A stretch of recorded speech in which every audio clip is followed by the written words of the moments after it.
বাংলার বাড়ি এমন একটি প্রকল্প যে প্রকল্পে মাথার উপর পাকা ছাদ জুটবে। এই বর্ষা বাদলায় এখনো আমাদের পশ্চিমবঙ্গের বহু মানুষ মাথার উপর পাকা ছাদ নেই। তো সেই বাংলার বাড়ি যে সরকারি প্রকল্প, সেই টাকা তালিকা অনুযায়ী দেওয়া হচ্ছে বাংলার বাড়ির টাকা। তো সেই টাকা অযোগ্যদের হাতে চলে যাচ্ছে, এমন অভিযোগ উঠছে যে অযোগ্যদের হাতে বাংলার বাড়ির টাকা তুলে দেওয়া হচ্ছে। কেন? কাটমানির লোভে। আর এই বখরা নিয়ে যখন নিজেদের মধ্যে কথা হচ্ছে, তখনকার একটা অডিও রিল বা অডিও টেপ বাজারে ঘুরে বেড়াচ্ছে, ভাইরাল। সত্যতা যাচাই করেনি নিউজ 18 বাংলা, কিন্তু এই অডিও প্রথমে আগে আপনাদের একবার শোনাবো। আমাদের তোলার কথা 6,000 7,000 টাকা উঠবে, কাজ করছে না বা পাকাবাড়ি 10,000 করে, তাহলে আবার সেখানে উঠেছে। এবার কথা ছিল 2,000 অঞ্চল নেবে, 2,000 পাবে মেম্বার, উৎসভাপতি পাবে 700-800, আর 800 সব কর্মীদের ভাগ হবে। তাহলে 110 কোটি যদি ঘর হয়, 2,000 করে হলে প্রায় 2 লাখ। তাহলে সেই 2 লাখ আমি উৎসভাপতি 2,70,000, আমি 2,07,000 টাকা সেকেন্ড হ্যান্ড গাড়ি কিনছি। এসবগুলো তো প্রমাণ করা যায় না। ধর এই আমারও যখন বলবে যে টাকা তুলেছো, আমি তো অস্বীকার যাবো, কারণ আমি তো টাকা তুলি, বাপি তুলে নিয়েছে। বাপি যদি 3 লাখ তুলে নেয়, টাকা 30টা ঘরে, আমি কি বলবো? আমি তো বলবো না 1,80,000 পেয়েছি। বাপি যদি আমার 2,000 টাকা লেখা টাকা দেখে, আমি তো ওখানে ফেলে দেবো। মনে কর আমি প্রধান, আমার 19টা মেম্বার, তার মধ্যে তুই একটা মেম্বার, এবং তুই আমার খুব খাস লোক। বুঝতে পেরেছি। তো সব বুথি টাকা উঠছে, গরিব মানুষ দেখে একটা 6, বেশিরভাগ সব 10। সেই টাকার থেকে একটা জায়গায় একটা পাঠ যাচ্ছে, আবার আরেকটা জায়গাটা পাঠ যাচ্ছে, মেম্বারের নামে একটা বরাদ্দ হবে সেটা যাচ্ছে, বুথ সভাপতিকে একটা বরাদ্দ হবে সেটা যাচ্ছে, লোকাল ছেলেগুলি একটা ভাগ দিতে হবে সেটা যাচ্ছে। যেটা সব বুথি হয়েছে সেটা কিন্তু আমি সিস্টেম মেনে যেভাবে অর্ডার ছিল সেভাবে করি, যা অর্ডার তাদের করে কিন্তু হয়েছে। তো বাড়ি আর 2টো করে ঘর পেয়েছে, 10 করে নাও। আর যেগুলো খুব গরিব মানুষ 6-7 নাও, যে নির্দেশ ছিল নির্দেশ মতন সব হয়েছে। কারণ 10-5 যে লেভেলের যে আছে সে মতন কিন্তু টাকা ভাগ করা হয়েছে। মেম্বারের যে ভাগ ছিল সেটাও দেওয়া হয়েছে, বুথ সভাপতি ভাগও দেওয়া হয়েছে। ধর মেম্বার আর বুথ সভাপতি মিলে 2.5 লাখ টাকা আছে। ধর মেম্বার গাড়ি কিনতে চাচ্ছে না, আমি তুই একদিন গাড়ি কেনো না, আমি 2,000 টাকা লাগে দেবো, ভালো সম্পর্ক। জিয়াউল রয়েছেন আমার সঙ্গে সরাসরি। জিয়াউল, সরকার চাইছে সবার মাথায় পাকা ছাদ হোক, মাথার উপরে। আর এরা কারা যারা অযোগ্যদের হাতে বাংলার বাড়ির টাকা তুলে দিচ্ছে, বদলে 25 লাখ টাকা কাটমানি পেয়ে বসে আছে? এই যে ভাইরাল অডিও ক্লিপ, এই অডিও ক্লিপে যে দুজনের কথা শোনা যাচ্ছে, কি অভিযোগ উঠছে? এটা কাদের গলার আওয়াজ?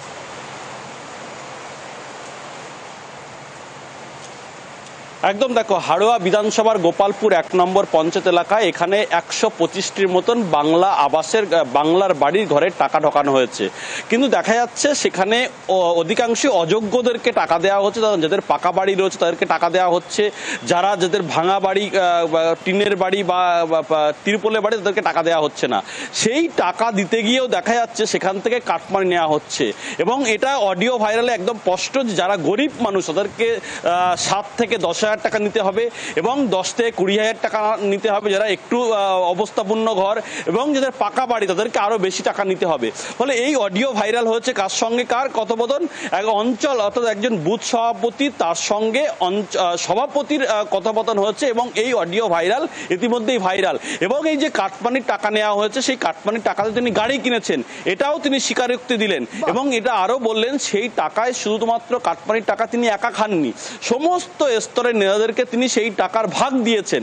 ফলে অযোগ্যরা এখানে ঘরের টাকা পাচ্ছে, কাটমানির টাকা দিতে হচ্ছে। ফলে ইতিমধ্যেই কিন্তু এই ভাইরাল ভিডিওতে ইতিমধ্যেই সরগোর পড়ে গেছে হাড়োয়া বিধানসভা এলাকায়। তার কারণ যেভাবে কেন্দ্র টাকা বন্ধ করেছে আবাসের, অন্যদিকে রাজ্যের পক্ষ থেকে মাত্র বাংলার বাড়ির জন্য টাকা দেওয়া হচ্ছে, এবং সেখানেও সেই টাকাতেও কাটমানিতে বাধ্য করা হচ্ছে। তার কারণ কাটমানি না দিলে সে কোনো রকম ভাবে ঘর পাবেন না বা বাংলার বাড়ি করতে পারবেন না, এমনটা হুঁশিয়ারি দিয়ে রাখেন। গোপালপুরের এই অভিযোগ, ফোনে যারা কথা বলছেন বুথ সভাপতি আর পঞ্চায়েত সদস্য বলে অভিযোগ। পঞ্চায়েত সদস্য, বুথ সভাপতি, কি বলছেন তারা?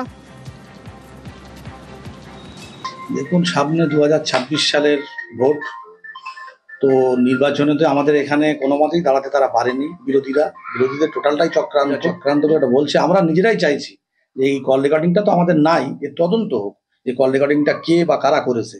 আমরা চাইছি বিরোধীদের মুখটা সামনে চলে আসুক। সম্পূর্ণ মিথ্যা, কোনো বেনিফিশিয়ারির কাছ থেকে কোনো পয়সা কড়ি নেওয়া হয়নি এবং আমাদের অঞ্চলেও কারোর কাছে কোনো অঞ্চলে কোনো নির্দেশই ছিল না কারোর কাছ থেকে 1 টাকা নেওয়া।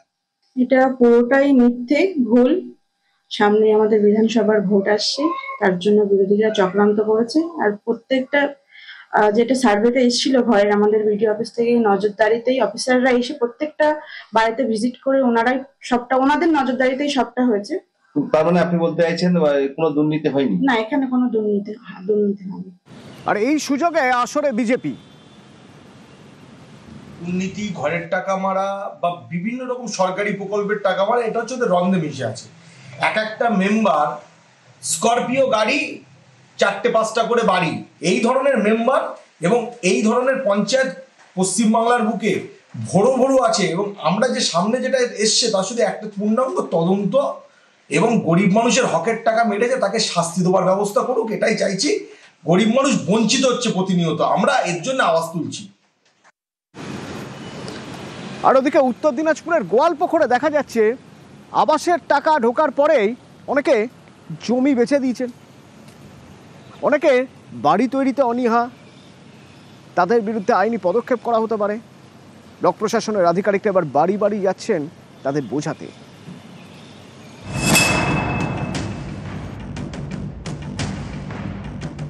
বাংলার বাড়ি তৈরির প্রথম কিস্তির টাকা দিয়েছে রাজ্য সরকার। টাকা পেয়েও বাড়ি তৈরির কাজই শুরু করেননি অনেকে, এক একজনের এক এক অজুহাত। এ ছবি উত্তর দিনাজপুরের গোয়ালপুকুরের।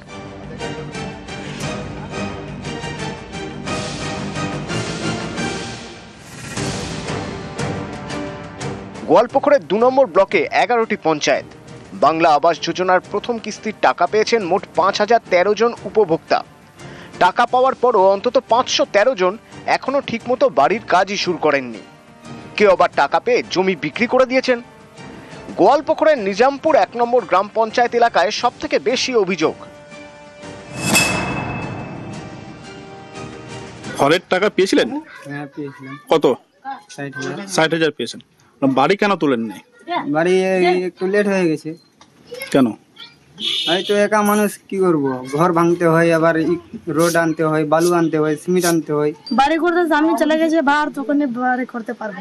আচ্ছা, মনে করবো কাল সে কাজ করবো, একটা আছে বালু আছে। কাল থেকে কাজ করবেন? হ্যাঁ, কাল থেকে কাজ করবো।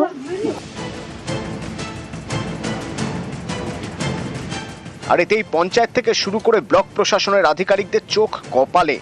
বাড়ি বাড়ি গিয়ে উপভোক্তাদের সঙ্গে কথা বলছেন তারা। ধরানো হচ্ছে নোটিশ, ঘর তৈরি না করলে আইনি পদক্ষেপের হুঁশিয়ারিও দেওয়া হয়েছে। যেসব উপভোক্তা প্রথম কিস্তির টাকা পেয়েও বাড়ি তৈরি করেননি তাদের দ্বিতীয় কিস্তির টাকা আটকে দেওয়া হয়েছে। ফার্স্টের কিস্তির টাকা ঢুকেছে, যদি তোমরা ঘর না করো তার পরের কিস্তি আমরা প্রধানের বা এই অঞ্চল থেকে বা ব্লক থেকে এরা আটকে রেখে দিয়েছি। তো এখন যদি বাড়ি না করে তাহলে কি ব্যবস্থা নেবেন আপনারা? আইনের মাধ্যমে ব্যবস্থা নিতে হবে। প্রধানমন্ত্রী আবাস যোজনার টাকা নিয়ে কেন্দ্র রাজ্য দীর্ঘদিনের টানাপোড়েন। কেন্দ্রের বিরুদ্ধে বাংলাকে বঞ্চনার অভিযোগে সরব রাজ্য সরকার। গরিবদের মাথার উপর ছাদ দিতে রাজ্যের টাকায় বাংলার বাড়ি প্রকল্প শুরু হয়, কিন্তু বাড়ি তৈরিতে উপভোক্তাদের একাংশের বেনিয়ম। এতেই কড়া প্রশাসন।